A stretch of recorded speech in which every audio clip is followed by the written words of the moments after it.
జీవితమంటే కల కాదు, అది కవులు రచించే కథ కాదు.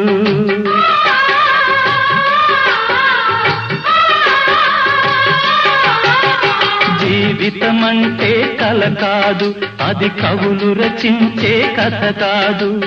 కనుమరుగైనది సిరి కాదు, అది మనదని తలచుట సరికాదు.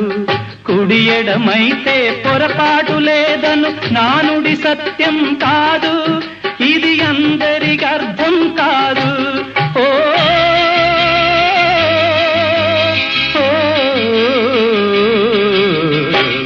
వేగు చుక్క మొలిచింది, వేకువ పొడ చూపింది, తూరుపు తెల్లవారక ముందే కాలం మాటేసింది, నా కళ్ళను కాటేసింది, కాలం మాటేసింది.